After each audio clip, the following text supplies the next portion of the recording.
Mr. Speaker, I rise to support the motion for the borrowing of $6 million from the African Export-Import Bank.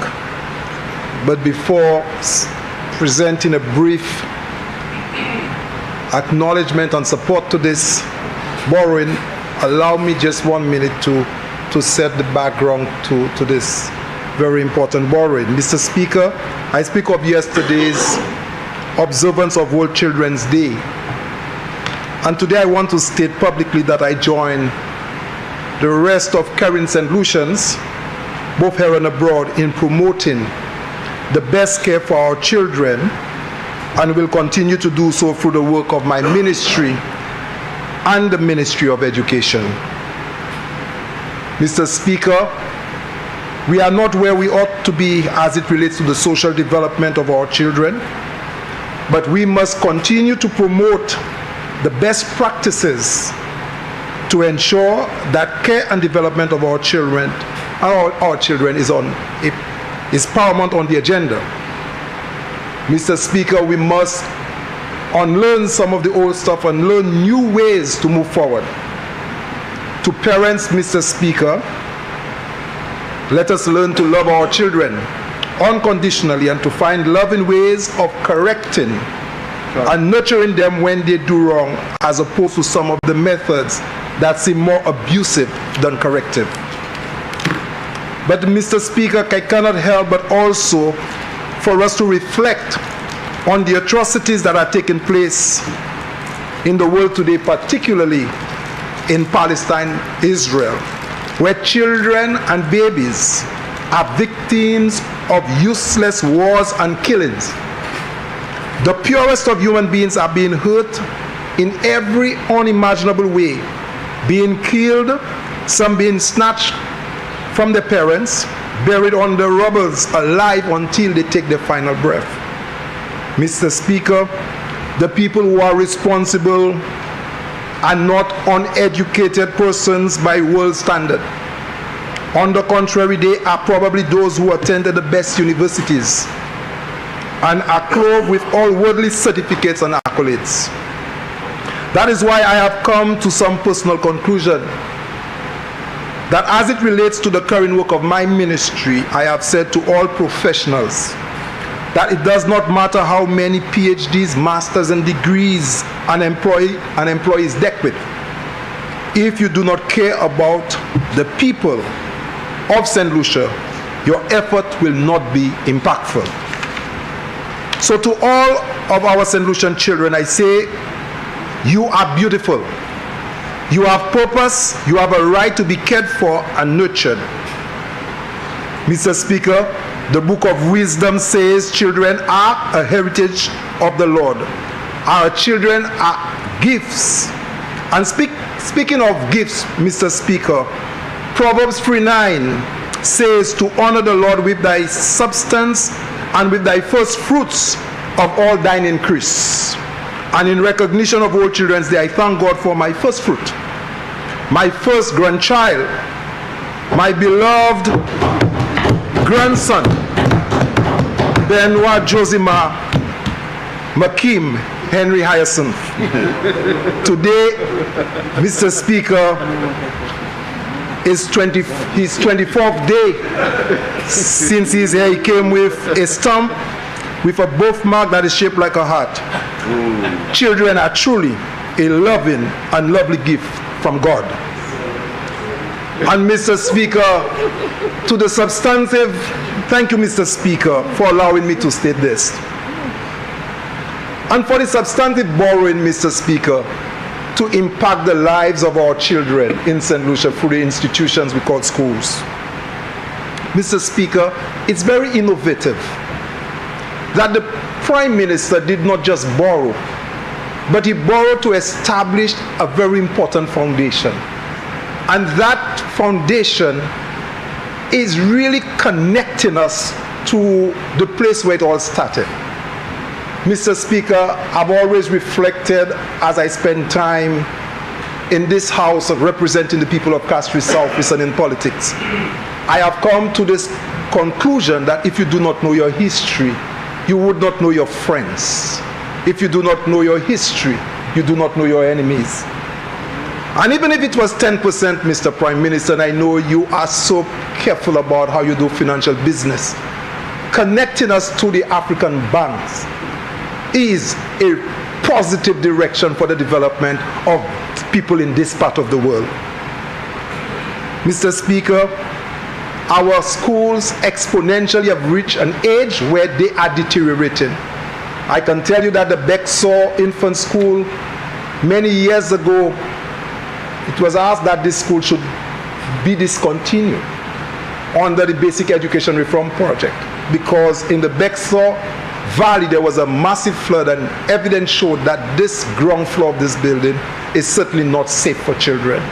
Today, not only that the ground floor is unsafe, but the building is leaking, and children and the teachers are doing all they can to maintain an outfit. But during the week, Mr. Speaker, I visited that school with 100+ children to celebrate Mathematics Day.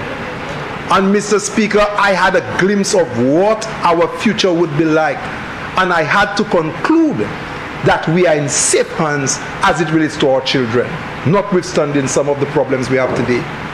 Mr. Speaker, that is why I support, and the Minister of Education, the Honorable Member for Denry North, has demonstrated in recent times his passion, very strategic in terms of how we use the limited resources to advance the work of the Ministry of Education.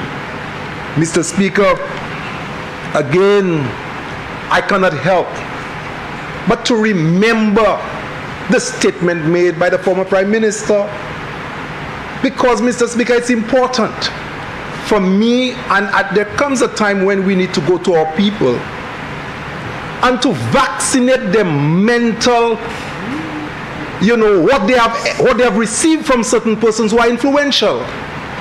Our people must understand that we care. Our people must understand that we love them.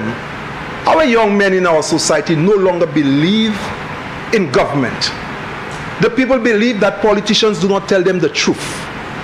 There's a condition of apathy that they would say, Gwen se buksala ka pale, se buksala pa pale la verite. But I ask to what extent that leaders in politics contribute to this.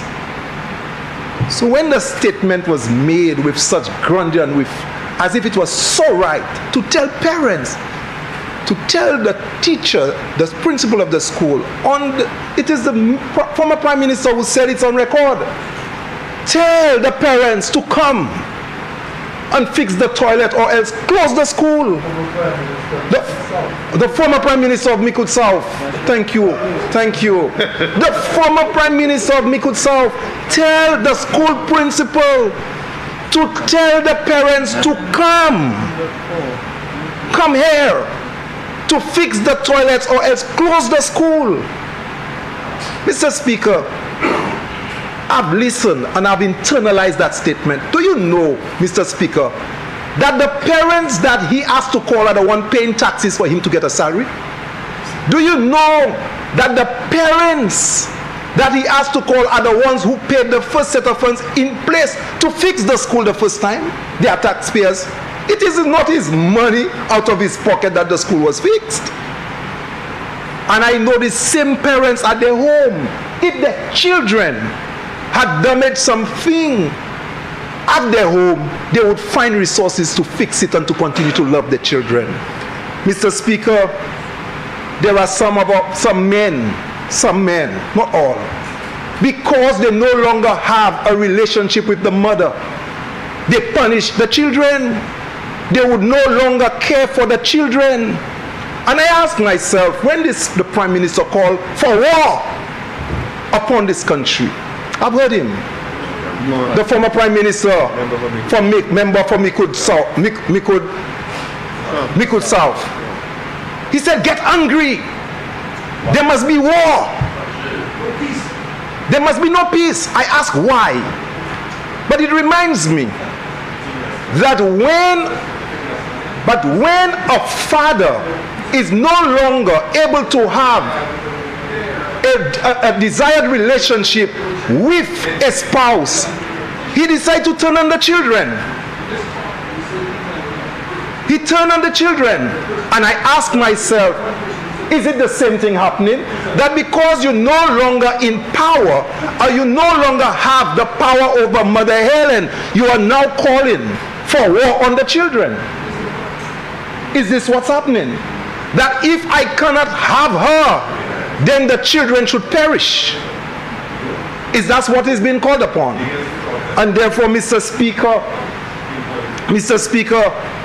it is important that we vaccinate the minds of our children against such thinking, because we one day may not always be in power, but we must not ever give up on the well-being of St. Lucians. And I recall one of the most moving times, emotional times in opposition, and I hope the Prime Minister forgive me if I said it, because it was the same member who was then Prime Minister, when a foreign dignitary came to St. Lucia and last moment invited the leader of opposition into a meeting. Yes, it was when the leader of opposition then, the current Prime Minister, was invited to a meeting because there was a dignitary in St. Lucia, and we went to Sandals to a location. And the Prime Minister said, all of us must go. And we went, yes, to Sandals. To Sandals, Latok. Yes, or not you were not there.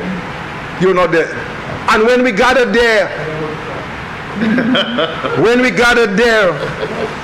even while some of the members were saying, why should we go? The then Prime Minister said, Honorable Philip J. Pierre, Honorable Member for Castries East, said, we are going. We are going. The then leader of opposition, he said, we are going. And when he got there, they did something again that was strange. They asked the leader of opposition who invited, they asked him to make a speech. And the Prime Minister, our Prime Minister then said, why are you doing this? You invited me, you never said I must speak, but now you're asking me to speak. This Prime Minister, embodied in the same personality he has today, has always been that way. He said, okay, I will speak. He went up. He said many things, but he made a statement that caused every member of the government side to stand up and start to applaud him. He said, our politics is only local. And every one of the members on the other side start to applaud him, because there was a level of comfort that there was somebody from overseas, a dignitary, and we all look like one. He did not embarrass, he didn't embarrass anybody. That will not happen now. When an invitation is extended, it will not happen now. And I make this point, Mr. Speaker. Yeah, yes. Yes, I remember that. I make this point, Mr. Speaker, that this Prime Minister, this side of the government, we are not supporting St. Lucians because we are on this side. We have supported when we were in opposition. Our method of opposing was always to do with the benefit of St. Lucians. When we spoke against issues, it had to do with the well-being of St. Lucians. When we saw that over 1,000 acres of land, and let me tell you, St. Lucians, of course, would not know acreage. And I always reflect, because some things do not make sense to the average person in St. Lucia, because we are not learned in this thing. And until, if I wasn't a surveyor, I would not know what 1 acre is. You understand? But 1 acre is 43,560 square foot. 1,000 of that was given at $1 an acre, when the average price of land to the ordinary St. Lucian is about $10 to $15 a square foot. Not in Brazil, you have to pay, under the pitons, you have to pay almost 100 US. You understand? Where's that? Bananas. I don't know, you know. You understand? But I'm telling you that this is the average price for land by a St. Lucian. But somebody was offering land at a ridiculous low price. Not even the church after slavery got from the crown at that price. You understand? But then when we oppose such a thing, it seemed as if there was a problem. No! We were protecting the heritage of St. Lucians. You understand? I am new in this politics. I find it strange that the former Prime Minister from Mikud South is engaging me. We could have a debate some other place, not here today. You understand? But I will tell you, this is what makes the difference. This is what makes the difference. And do not even speak about land. You shouldn't be speaking about land. And this is the thing about it, Mr. Speaker. In St. Lucia, I have lived my life here. I have lived my life. And I've seen people come in St. Lucia and pretend that they know everything. And sometimes our people will listen to people who come to St. Lucia and pretend that they know everything. I can tell you, Mr. Speaker, if this member who pretends that he's all knowledgeable about everything did not have the accent that he has, he would not stand a day in this house. I know St. Lucians. But of course, when we could speak smoothly, when we could speak with a sound on our lips, we can fool a lot of people. That I know to be true, not just today. And I'll say it because I believe it. So you know nothing about land. I know about land because I contributed to the new land registry. When I was 21 years old, I contributed to it. I surveyed land. I work at the land registry. I'm a quantity surveyor. I have a first degree and a master's in quantity surveying. You do not know nothing about the things you talk about. You understand? You want to ask that? You must dissect. You must dissect the portion of land. Well, I would not explain it to you. I'll continue with my presentation. Here is not at Sir Arthur Lewis. Come up. I was doing cost estimating at Sir Arthur Lewis. If you register, I will do a course with you. But I'm telling you, for the purpose of this debate, you must not go along pretending because you have an accent that you can fool all St. Lucians. But I'm telling you, Bradley, sorry about that. Yeah. Thank you very much. That's when I feel most comfortable. I am saying, Mr. Speaker, I have heard enough. I have heard of land values. I have heard the former Prime Minister opined on procurement approaches. I have heard his statement on so many things. I am saying... Member for Castries Southeast, perhaps I can guide you a little. Thank you, Mr. Speaker. There are 3 former Prime Ministers in here, and you keep referencing former Prime Ministers. I would suggest you keep to the constituency. Yes, Mr. Speaker, Mr. Speaker, the member from Mikud South. The member from Mikud South. The member from Mikud South. But Mr. Speaker, I'm saying this. That in this part of the world, we have always been vulnerable. We have been vulnerable. There have been lawyers who've come in here and have operated as lawyers and they have no certification in it. Of course that has happened. There was one somebody we heard they call guilty or Gilvy. He wasn't a lawyer. In St. Lucia, we have had engineers who have worked years in government. And they were not engineers. They had to disappear. We are vulnerable to fakes coming in this country and take advantage of the people. And if you're not careful, there are some St. Lucians who believe that if you are good steel bender that you could do dental braces. St. Lucians are vulnerable. So yes, you could have somebody come here and pretend to be the brilliant Prime Minister, and you're not that brilliant. And I can say that. And many politicians will rise in these chambers and of course will convince some people. But I dare tell you that the light will shine enough because we have able people to speak. And when the light shines, that cover will be uncovered and the nakedness of truth will be seen and people will walk in the light. That's what it's about. So I cannot, and the time is approaching, and it's coming near. where truth must be seen as truth. You understand? And we must liberate our people from this entanglement of politics. You understand? I'm sad that you are leaving, because I need to speak more. You understand? This thing about coming and pretending and saying things, my brother, honestly, sometimes it hurts me. I listen and I just switch off. I do not want to pay attention to this thing, because after emancipation, after slavery, we ought not to be listening to some of the things, the treatment of our people, as if it were able to bring the same slave ship here, we would pack more people on it like happened before. That is how we behave. We should enlighten our people, irrespective whether it hurts us or not, because we will continue to move our people forward. It is that will set a good path for governance, not lies. To say remove the levy, and you had plans to put it. And you know that. Come on. But you know you had plans to put the levy. Why are you hiding from that? Because you want power?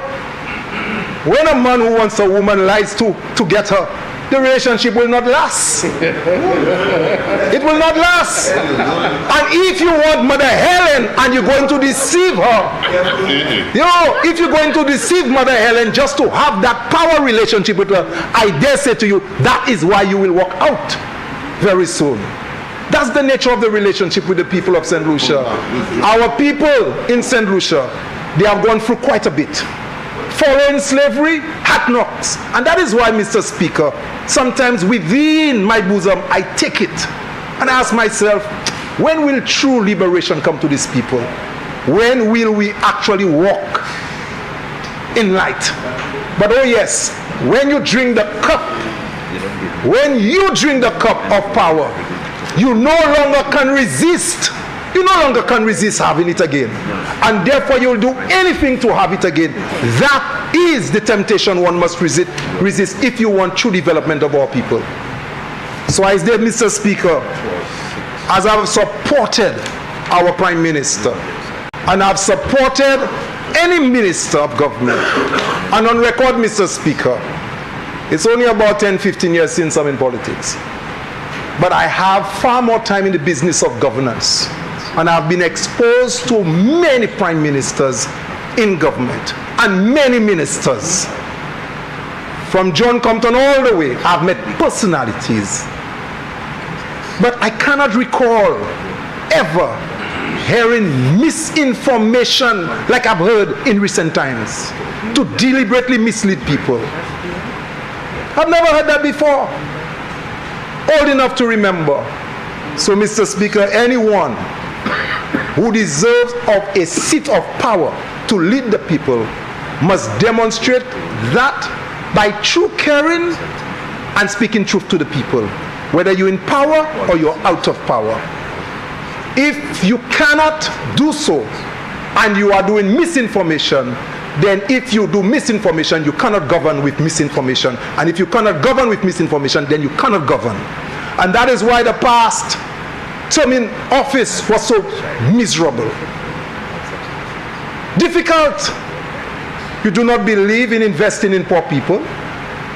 You do not believe in investing in poor people because on your own words you said that not to invest in safety nets, grow the economy first. That's your philosophy. We must grow the economy, and when we have resources, then we'll take care of the poor. As if you can postpone the cries of ordinary St. Lucians. As if you could postpone and tell them, hold on, they're dead, you cannot help them to bury them. As if you could postpone and tell them, I'm not able to send your children to school. Wait till I build more hotels and grow the economy.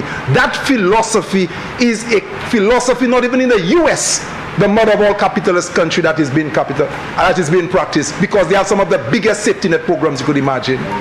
And when you came in, you saw that that there were zero-rated food items. While you had reduced VAT by 2.5%, you were tempted to add VAT on the zero-rated items to get the money, but you couldn't because it would have been political suicide. So you made the case in Parliament, and I listened attentively, that we should. Member for Miku South. Mr. Speaker, I'm very happy to give the member all the time he needs to go against my character. But again, he's presuming things on my behalf, and I'm sitting right here, and I'm just want to say to you, Mr. Speaker, he's misleading the House. But how is it misleading the House if he is of the belief you were tempted to do that? Well, I thought, Mr. Speaker, that members on the opposite side that are in government are going to speak to factual things that they can provide evidence to. But to want to speak about my mind and what I was thinking and why I was doing things is beyond me, Mr. Speaker. And his characterization of what our policies were are completely wrong. I'm trying to understand your point of order. A member says it is his belief that you were tempted to do something, but that it would have been political suicide. How does that rise to a point of order? Because, Mr. Speaker, we're in a House in which he is in government, and if he has proof of any document that says that that's what we were going to do, I'm happy for that. But he cannot presume that to be, and particularly when I know that that is completely wrong and false. There was nothing. Well, you can say what he said is wrong, but I've said that. I don't know how that rises to a point of order. Because he's misleading the House. He's giving the impression to the House. He is giving his view of your tenure, and he's misleading the House. But, Mr. Speaker, are we here to debate that? He is a member of government. So if, in fact, he wants to discuss my tenure in government, then bring factual information. He is in cabinet. He has access to all the documentation. So if he's going to make those kinds of allegations against me, I would expect that he provides the proof. But what he thinks and how he interprets it without any facts, I don't know if that's the case. Member, I might as well leave the House because we're here for something else. Member, I would rule against that. I don't see the point of order. Please proceed. Mr. Speaker, I'm asking you again. Are you saying to me that I have to sit here and obtain a character assassination of no proof just based on what the member thinks? So am I allowed to do the same thing now? Am I allowed to think about how lousy I think the government is and and what policies I think that they're putting in without providing you with facts? But you do that all the time. Mr. Speaker, I find you grossly out of place because that's not your place to do that. No, I am the one person who has to listen to everybody. Correct. And I hear you all the time. Opine and provide leadership in this House on the issues. But in order for you to now take a side on opinion as to how a person is interpreting my characterization, and you feel there's nothing wrong I'm not taking a side. I'm saying... And you contribute to it by saying that there's nothing wrong with what he's saying? Come on, Mr. I'm saying he's given an opinion We're all here as to equals. which he's entitled to. We're all here as equals. You do not have the right to opine on my character. I'm sorry. Mr. And I'm asking you to please withdraw that member statement. For Miku South, hold on, member for Castries South. Take your seat. No, Mr. Speaker, I'm asking you to withdraw this the morning, statement member. where you give an opinion on my character. Member, that's Prime what I have to Minister, come to hold this on. House for. Member, Speaker of the House, that's please not do the not word, Mr. speak Speaker. when I'm speaking. That's not the point, Mr. Speaker. Do not speak when I'm speaking. This morning, the member for Castries South stood on a point of order that you made a point, it was your view that a young St. Lucian did not receive his job on merit. I did not stop you.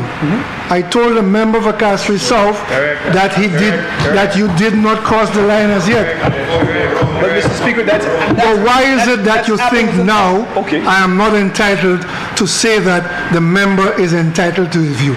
Please take your seat, member. No, Mr. Speaker, because that's apples and oranges. Please take your seat, member. On the member for Castries the member is South, casting aspersions without continue. any facts, and they're being substantiated by you, Mr. Speaker. Mr. Speaker, if this is causing so much I'm asking you injurious, to withdraw that statement of characterizing a member of this House. I withdraw. That's not your right I to do withdraw that. if this is causing so much injury. Let me proceed. Injury? Mr. Speaker. Member for Castries South, please proceed. Mr. Okay, Speaker, thank you very much. I'm not going to sit down, Mr. Speaker. I'm not going to sit down, Mr. Speaker. I'm asking for the statements to be withdrawn. I have no difficulties if a member wants to asperse any character assassination on my part and provide the evidence. But to come to the Mr. House... Speaker, I have withdrawn. Mr. Speaker, I have withdrawn. Thank you very much. Thank you very much. Yes. Yes. So, Mr. Speaker, let me continue. Let me continue, Mr. Speaker. And recently, Mr. Speaker, the member from Mikud South made a statement when he spoke to the fact that the levy should be removed. And the member from Mikud South said in the mark that there should be another way. There should be another way. And Mr. Speaker, he said instead of the levy, remove the 2.5 levy because there's another way. And in his statement he said that they can reduce expenditure. It was not clear. Now, Mr. Speaker, I can forgive anyone when they're rushing into the media and making a point and they did not complete a statement. But when you say to withdraw the 2.5%, that is complete and understood. But when it's time to say what you would put in exchange, you muffle it out. You cannot give it. And you thank God that the interview. Anything I say, sir, Mr. Speaker, you can go on record and you can listen to it. Because I pay attention to what you say. And I've said, here's again the former Prime Minister suggesting to St. Lucian public, misinformation. We must demonstrate. We must get the 2.5% out. Nouripo Faché, get vet, war, burn houses, you know, and a host of things like that. Not you said it. Not you said it.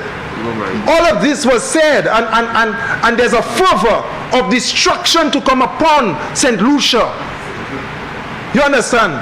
Burn St. Jude, somebody had to withdraw a statement about houses and say, look here, we must do whatever it takes. We must do and create human barriers. We must have martyrs and sacrifice ourselves because 2.5% levy.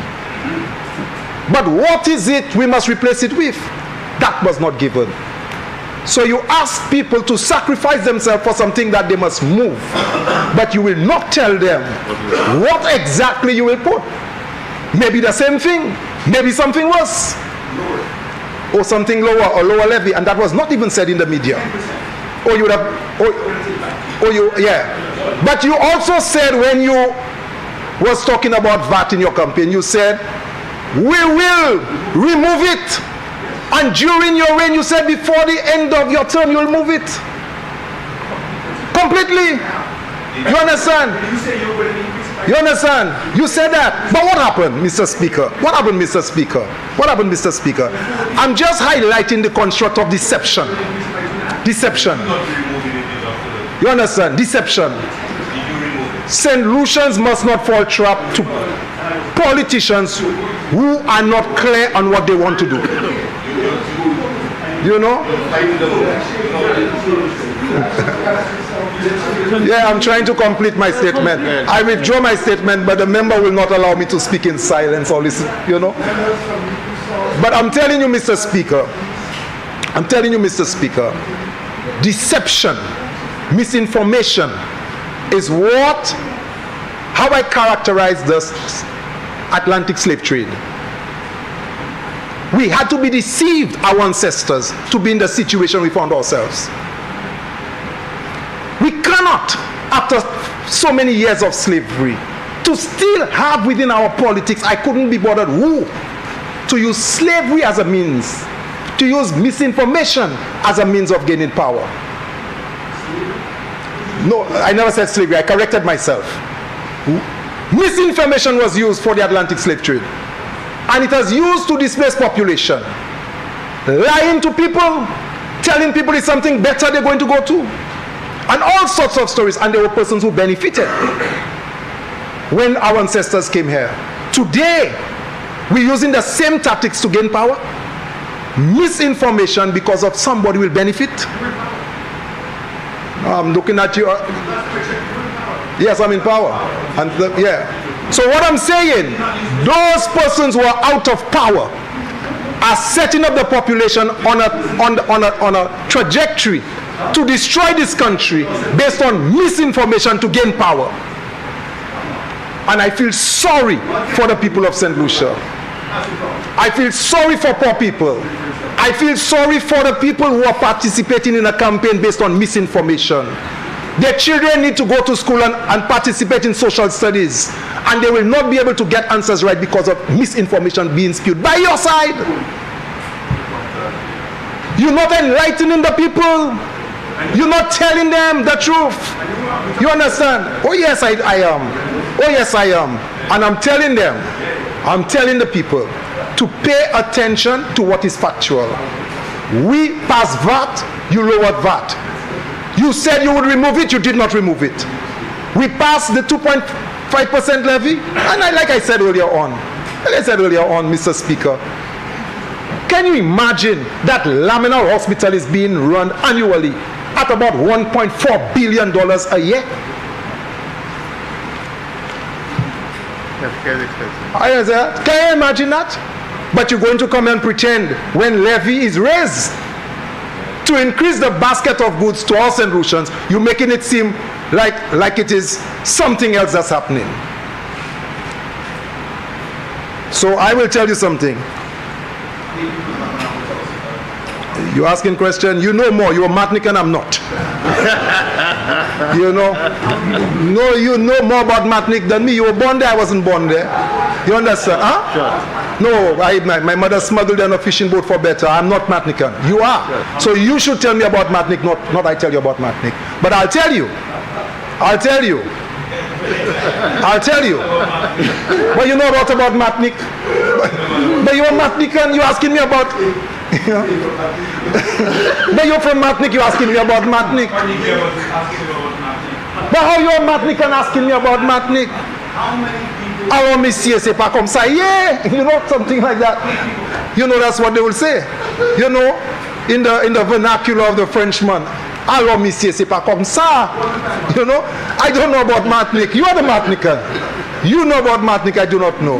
You understand? I know nothing about Matnik. I've been there a lot of time. You understand? And my mom, I think so. But you've spent more time there than me. So, Mr. Speaker, I rise to support the borrowing. More importantly, it's from two angles. One, the use of the funds to retrofit our existing plant. And secondly, the relationship with the African Import-Export Bank.